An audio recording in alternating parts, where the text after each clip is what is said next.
Since its inception in 1998, the MASS project has raised over $4.5 million for our community benefit programs and for unreimbursed care. These services require over $1.6 million each and every year to support our patients and families, and we thank you for the community support that you bring. Usually when I get up here and I tell this story, I don't have any messages I try to deliver. I'm not trying to slam something in your head. I ain't trying to recruit you to the military. I don't talk about politics or religion or anything like that. I'm not trying to sell you a t-shirt.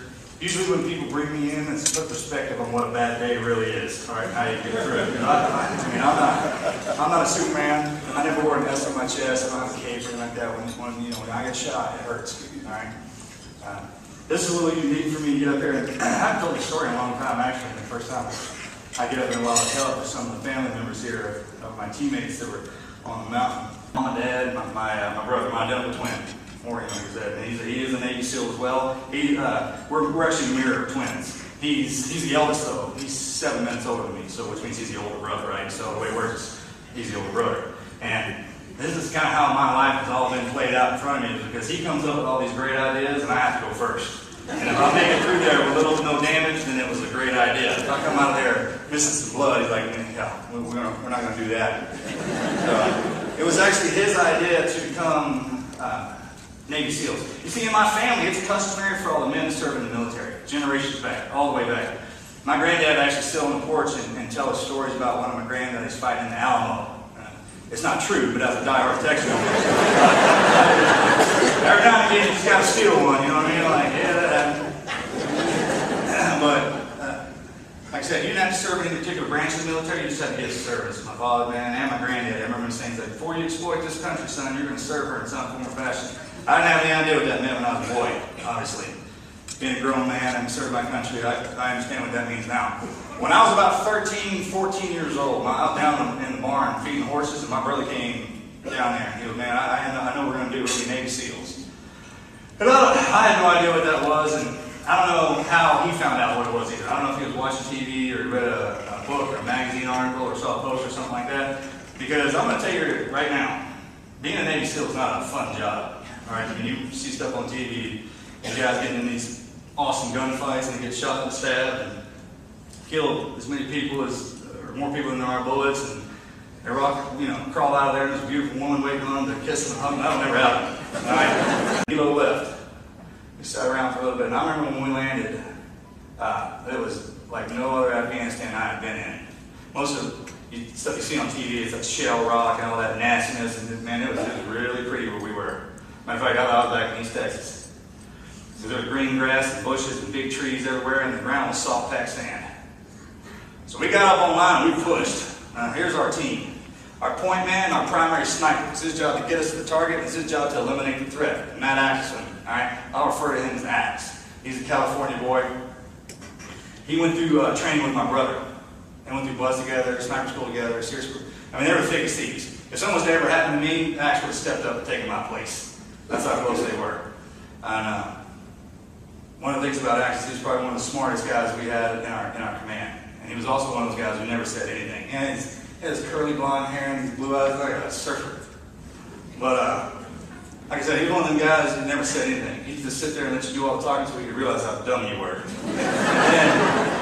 But when he did say something, you needed to listen, because it was probably pretty valid. It had to do with tactics.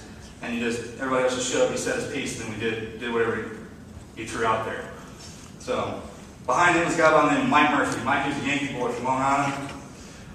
He was our officer in charge, all right? And he was actually my best friend in the SEAL teams. I remember when we first met, we didn't like each other at all, because he was from the north and I was from the south, and I thought he talked funny and whatever other reason we get in arguments with it. But we went on to love him. I loved him. I never told him I loved him when he was alive, because guys just don't do that, but I'll see him again soon. That'll be the first thing I'm going to tell him. I miss him a lot. Behind him was a guy by the name of Dan Dietz, all right, Colorado boy.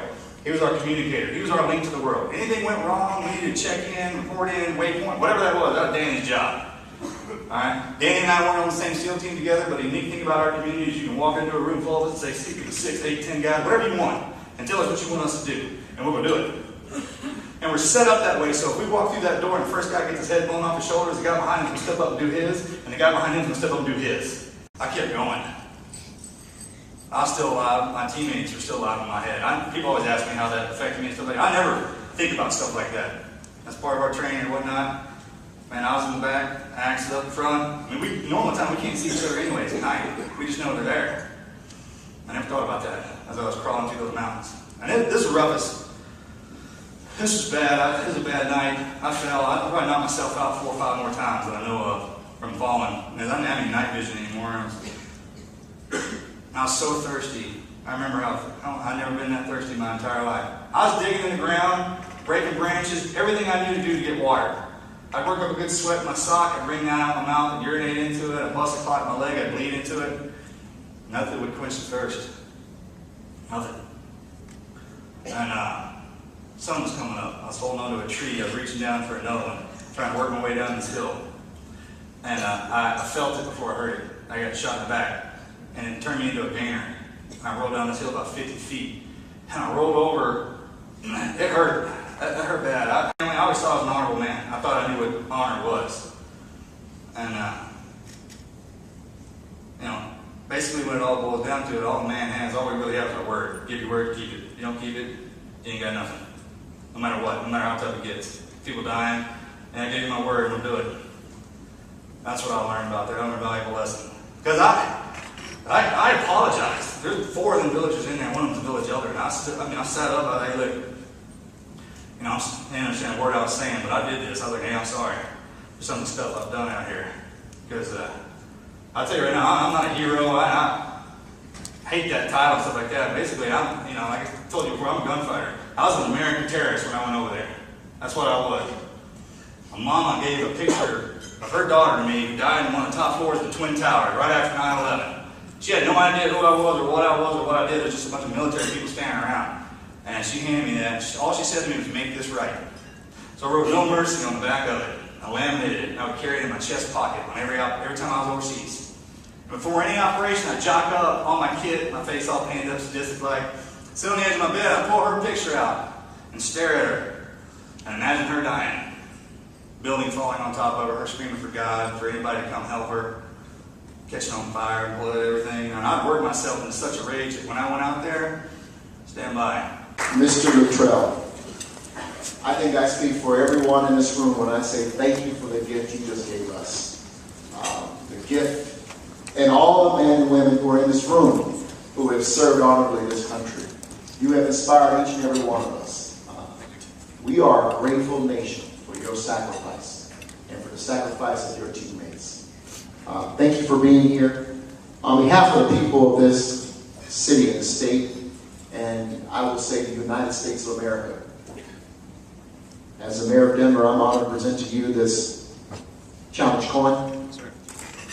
Again, for your sacrifice, for the gift you've given us of life and courage. Thank you so much. Deeks Marsh. I'm the mother of Danny Deeks, and I'm just so honored to be here. And I'd like to thank all of you for coming and supporting Marcus and our families. And most of all, thank you to Marcus for continuing to keep our son's memories alive.